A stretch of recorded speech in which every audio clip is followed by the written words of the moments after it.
पप्पा versus mummy. Chinki पप्पांची परी होती आणि गट्टू मम्मीचा लाडका. दोघांचंही मम्मी पप्पांवर खूप प्रेम होतं.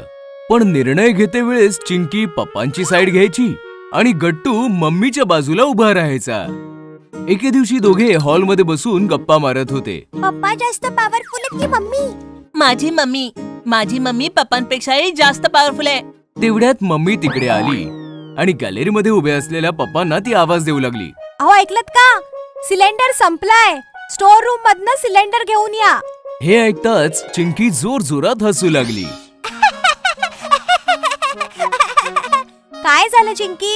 नाही काहीच नाही ग. तू जा, पप्पा सिलेंडर घेऊन येतच असतील, हो ना गट्टू? चिंकी पुन्हा हसू लागली आणि गट्टूला मात्र राग आला. तेवढ्यात पप्पा वजनदार सिलेंडर बाहुबलीप्रमाणे खांद्यावर उचलून किचनच्या दिशेने निघाले. बघितलंस? पप्पा बाहुबली सारखे पॉवरफुल आहेत. मम्मी तर सिलेंडर हलवू पण नाही शकत. हो ठीक आहे. पप्पा सिलेंडर उचलू शकतात, पण किचन मध्ये तासन तास उभं राहून आपल्यासाठी सकाळचा ब्रेकफास्ट, दुपारचा लंच, संध्याकाळचा नाश्ता आणि रात्रीचा डिनर थोडीच ना बनवू शकतात.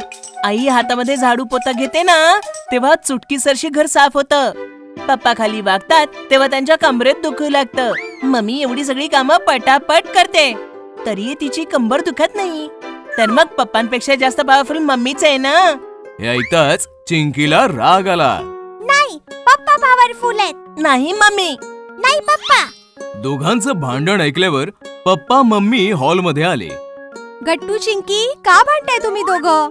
मम्मी बघ ना, चिंकी म्हणते की पप्पा जास्त पॉवरफुल आहेत, तू नाहीस. अरे मग याच्यामध्ये चुकीचं काय?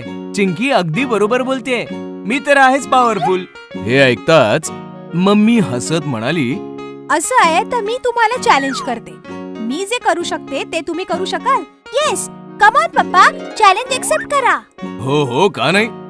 सांग ना काय करायचं ते. सिंपल आहे. आज आपण दोघं मिळून जेवण बनवायचं. तुम्ही तुमच्यासाठी आणि चिंकीसाठी बनवायचं आणि मी माझ्यासाठी आणि गट्टूसाठी बनवेन. हे तर चीटिंग आहे ना मम्मी? पप्पा तर जेवण बनवतील, पण तू पप्पांसारखं ऑफिसला जाऊ शकशील, त्यांच्यासारखी कार चालवू शकशील? बाळा, जरा आपल्या पप्पांना विचार. तुमच्या दोघांच्या जन्माआधी मी सुद्धा ऑफिसला जायचे. तुमच्या पप्पांना ऑफिसमध्ये ड्रॉप करायचे आणि कार घेऊन माझ्या ऑफिसला जायचे.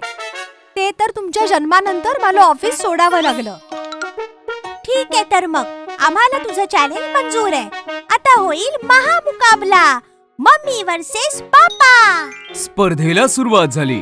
पप्पा आणि मम्मी किचन मध्ये भाज्या चिरू लागले, पण मम्मीचे हात पप्पांपेक्षा जोरात चालू लागले. येस. गट्टूला विश्वास होता की पप्पा मम्मीला हरवणं शक्यच नाहीये, कारण की जेवण बनवणं हे त्यांना कधीच जमणार नव्हतं. पण चिंकीला मात्र पप्पांवर पूर्ण विश्वास होता. दोघांनी गॅसवर आपापली भाजी ठेवली आणि दोघं कणिक मळू लागले. आता पप्पा मम्मीपेक्षा पुढे होते.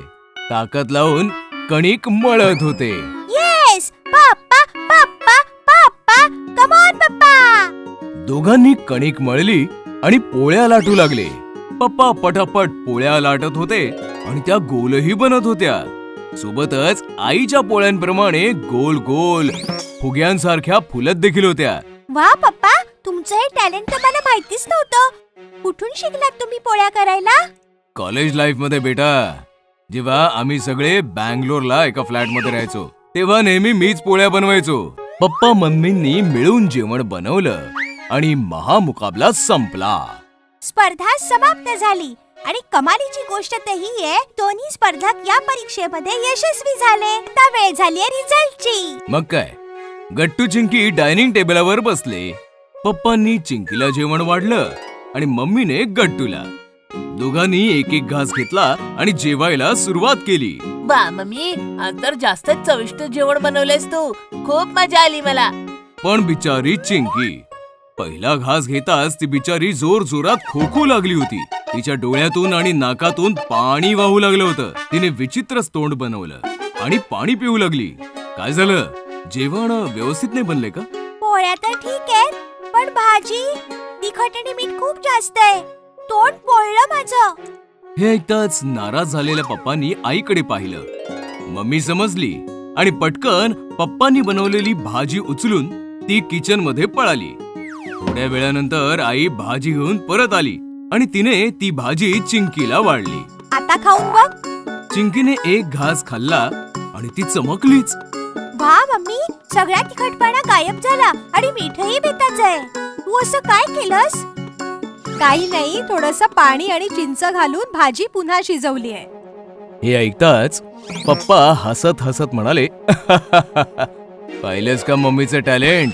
मी तर मस्करी करत होतो. खरा पॉवरफुल मी नाही, तुझी मम्मीच आहे. ये मम्मी जिंकली, मम्मी जिंकली. हो बाबा, आता आपल्यालाही मान्य करावंच लागेल. मम्मी खूप पॉवरफुल आहे. असं नाहीये बाळा, आम्ही दोघंही तुमची मस्करी करत होतो. आम्ही दोघंही पॉवरफुल आहोत. मेल आणि फिमेल दोघंही पॉवरफुल तेव्हा असतात जेव्हा ते एकत्र असतात. दोघांपैकी एकाने जरी साथ सोडली तर दुसऱ्याची पॉवर आपोआप कमी होते. तुमचे पप्पा जे करू शकतात ते मी नाही करू शकत. आणि तुमची मम्मी जे करू शकते ते मी नाही करू शकत. पण तुम्ही दोघंही मिळून खूप काही करू शकता, हेच ना? अगदी बरोबर. मग आज आपल्याला काय शिकायला मिळालं? हीच की आपण कधीही घमेंड करू नये. प्रत्येक माणसामध्ये एक वेगवेगळं टॅलेंट लपलेलं असतं. आपल्याला एकमेकांचा सन्मान केला पाहिजे आणि मिळून मिसळून राहायला पाहिजे. तर मग चला, आपण हे सगळं जेवण एकत्र मिळून संपवूया. जेवण थंडही होतंय आणि भूकही लागली आता. काय म्हणणंय? हो नक्कीच. मग काय, गट्टू चिंकीच्या सोबतच मम्मी पप्पाही जेवायला बसले आणि जेवणावर तुटून पडले.